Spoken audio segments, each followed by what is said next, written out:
มันบ่หลายปานใดเนาะกันก็ไปคั้นก็สิได้อยู่ประมาณนั้นถ้วยหนึ่งเนาะมีฮอดคันสามไปเลยได้เฮ็ดแนวเลยแน่จับกระสอบ ยก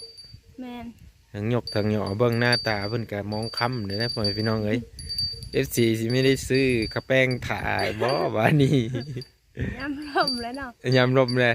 เงี้ยขี้ซบแต่เขตเฮาไปอยู่ได้เลยมิจัง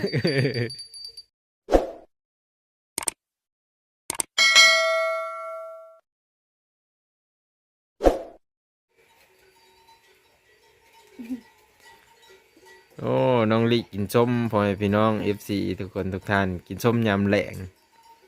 คอยค่ำลงแรงมื้อนี้สิพามาเบิ่งวิถีชีวิตของน้องลิเพิ่นสิพาเฮ็ดไปเด้อมื้อนี้แซ่บอยู่บ่กินส้มมาแซ่บอยู่ อืม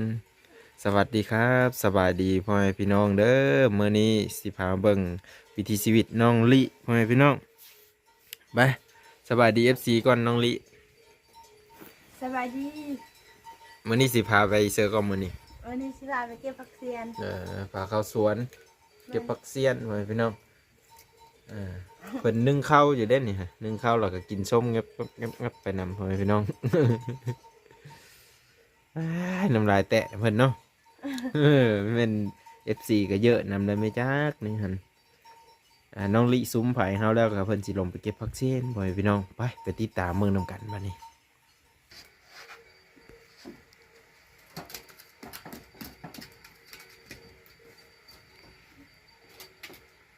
ไก่บ่โซนนี่ กับบริใกล้ อ๋อ ไม่มีนั้น ไม่ได้ไกลไปเลยเนาะเป็นสิพาไปเก็บผักเชนก่อนไว้พี่น้องเป็นซุ้มไผ่เฮาแล้วเลยไปยื้อเสื้อหอดแล้ววะนี่ฮะอืมไปมาพี่น้องไปเบิ่งนำกันน้องลิเพิ่นว่าอันผักเชนกะอ้อได้ว่ะเนาะก็เลยมาหาเพิ่นมื้อนี้เลยแล้วเพิ่นพาไปเนาะโอ้อันนี้โซนมะเขือบ่นี่โอ้ตัวนี้โซนมะเขือมาพี่น้องโอ้ผักเส้นนี่ร้ายเนาะมันแก่แล้วพ่อแม่พี่น้องมันสิเป็นตาเก็บอยู่บ่ซะผักกาดก็ร้ายเพราะผักกาดอืมโอ้โห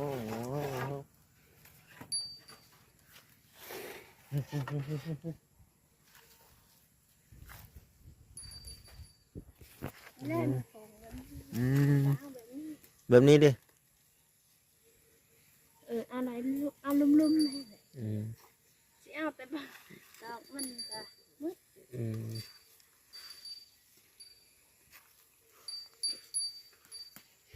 ร้ายเนาะผักเซนเป็นโซนเต็มอยู่นั่นกับมะเขือเนาะผักกาดพ่อแม่พี่น้องผักกาดธรรมชาติเลยได้โอ้สวนนงลินี่ร้ายอย่างร้ายเนี่ยพ่อแม่พี่น้องของอยู่ของกินเนาะตามธรรมชาติเฮ้ย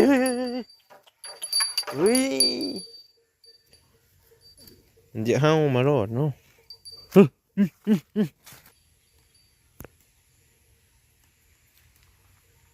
คันมีเก็บนี่แม่มันแก้หมดเลยแม่นบอก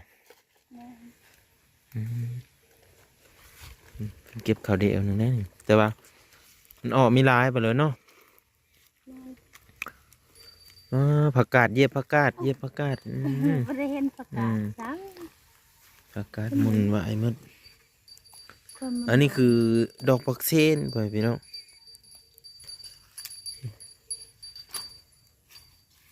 น้องลีไว้ย่ามันมืดนี่เอ้าน้องลีเพิ่นก็เฮาโซนเฮาโหแล้วมื้อนี้เก็บผักเส้นไปคั่นส้มพ่อแม่พี่น้องเอ้ยคั่นส้มผักเส้นเคยกินบ่เนาะน้องลีคั่นเองก็เป็นเลยบ่นี่เป็นเพิ่นคั่นเองก็เป็นพ่อแม่พี่น้องแต่ว่าต้องได้แช่ได้อันนั้นไว้ก่อนเนาะล้างน้ำทำความสะอาดพ่อแม่พี่น้องน้องลีเพิ่นก็สิหาเก็บตามนี่เลยเข้าโซนนะเพิ่นมื้อนี้เอาโซนมาบุกโซนว่าแล้วก็ได้เนาะ อย่าเฮอ FC นี่ได้หูจักนำกัน FC ก็ถามมาหลายเด้ว่ะโอ้ยเพิ่นเลยขับรถไถเด้ว่ะน้องลิก็ขับรถไถเป็นบ่ว่าซั่น ขับรถไถเป็นแล้ว โอ้ ตอนนี้แล้วก็เป็นอีก นี่เดี๋ยวมีหลายตอนนี่บ่ รถมีคนเทียนนะ เพิ่นฮักก็เห็นครับว่าแล้วก็ได้เนาะ มีคนซ้อนครับ ฮักก็เห็นครับพ่อแม่พี่น้อง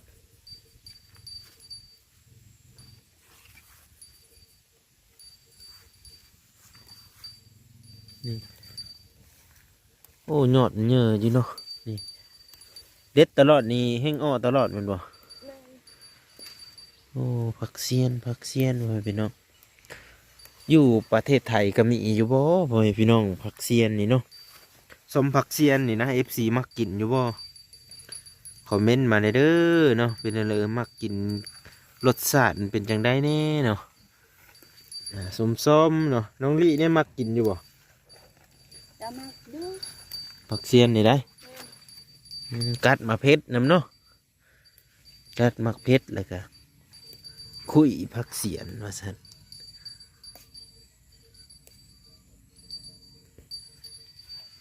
นี่เห็นได้ดอกมันเออไปเก็บจะน้อยก็แล้วแหละพ่อแม่พี่น้องมันบ่หลายปานใดเนาะกันก็ไปคั้นก็สิได้อยู่ประมาณนั้นถ้วยหนึ่งเนาะมีฮอดคันสามประมาณถ้วยหนึ่ง14ทุกคนนี่น้องลีก็แบกเข่าเมื่อยเนาะมื้อนี้ก็เป็นมื้อว่างอีกมื้อหนึ่งเนาะน้องลีเนาะที่ได้มาถ่ายคลิปให้ FC ได้เบิ่งได้ชมหนูกันนะก็เป็นบรรยากาศยามแลงเด้อก็ถ้าเป็นยามเช้านี่ก็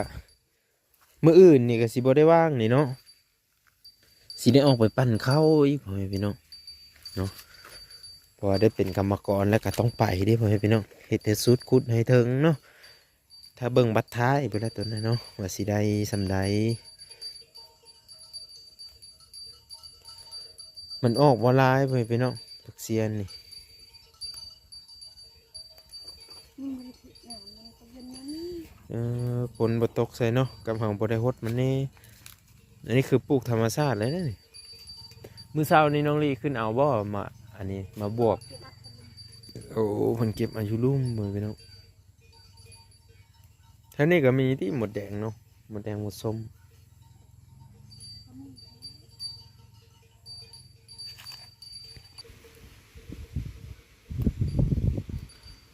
น้องลี่คนขยันเก็บผักเสี้ยนไปทำอาหารเลยเนาะอืมอืมเนาะ ไม่ได้ มืดบ่ ปลูกร้าย อืม ปลูกหน่อยหนึ่งมันก็เลยได้ที่นี่ หมดเลยเนาะพา FC ไปเบิ่งผักบงเนี่ยผักบงคืองามแท้ผู้อันนี้งัวเข้าบ่นี่หรือแม่นยัง จากงานก็ไม่เห็น อืม เห็นแต่มันร้อนเองเลย นอนคักปันยังเนาะเบิ่งคือจริงงัวเข้านี่นี่บัดนี้ว่าผักบง เพื่อนำพวกวงข้างล่างกันนะ อืม เดี๋ยวมาเห็น แล้วมันโง่แล้วกินน้องนี่เอ้ย พวกวงนี่ก็ไล่ โอ้ดีดีพ่อพี่น้องนี่เอามาปลูกบ่ได้หลายเลยนี่ฮะนี่เป็นยอดงามเนาะน้องลีเนาะ แม่น ตัวพ่อพี่น้องนี่เบิ่งยอดผักบง อันนี้ก็ ขนาดเสือตัวผักตำลินกันเต็มเลย ร้านเนี่ยครับ ลาย มืดเลย ไปนี่เด้ตัวลายนี่2-3ยอดมีแต่ยอดบักใหญ่เด้น้องลีเอ้ยคลิปนี้ก็ ฮะ เออแบบไหนมันโป่งอีก มันโป้งอีมันยอดใหญ่อันนี้คือเป็นอันนะผักหอมน้อยเลยได้นี่น้องลีนี่เห็นบ่ วานเพียง โอ้ วันปัด นี่เห็นไหมนี่โอ้ผักหอมน้อยพ่อแม่พี่น้องเอ้ยจนบ่เห็นเนาะยังเหยียบลบไปลบมาหันไปซักนี่น้องลีเพิ่นว่ามาบวบกะยังบ่ทันได้ใหญ่เพิ่นว่าโอ้ก็ยังน้อยเนาะน้องลีเนาะ เสือเบิ่งด้วยนี่นะนี่นี่เห็นบ่นี่ซ้ำนี่พ่อแม่พี่น้องบ่ใหญ่เนาะ เป็นนี่ กำลังเป็นดอกเป็นนี่เนาะ เอ้า น้องดิ ขอบคุญขอบคุณ FC เนี่ยเพิ่นหับสมเบิ่งตั้งแต่หึงเลยเด้นี่ฮะเป็นเลยไปปั่นข้าวเมื่ออยู่บ่ กับธรรมดา ธรรมดาไปเลยได้เฮ็ดนั่นเลยนี่ จับกระสอบ ยก แมน ทั้งยกทั้งหย่อเบิ่งหน้าตาเพิ่นก็มองค้ำเลยนะพ่อแม่พี่น้องเอ้ย FC สิไม่ได้ซื้อกระแป้งถ่ายบ่ว่านี่ ย้ำลมแล้วเนาะ ยามลมเลยแม่นขี้ซบแต่เขตเฮาไปอยู่ได้แล้วมิจัก แล้ว ยังอยู่เนาะ แม่น ไปบัดนี้ออกไปเนาะเพิ่นเก็บแล้วล่ะพ่อแม่พี่น้องเอ้ยเก็บผักกันแล้วเนาะน้องหลีเพิ่นก็ออกจากสวน ข้างบ้าน เอาขึ้นเลยเพิ่นจะสิจูงงูจูงอันนี้ขึ้นเมื่อถึงอีกพ่อแม่พี่น้องเนาะอันนี้ยังบ่อิ่มบ่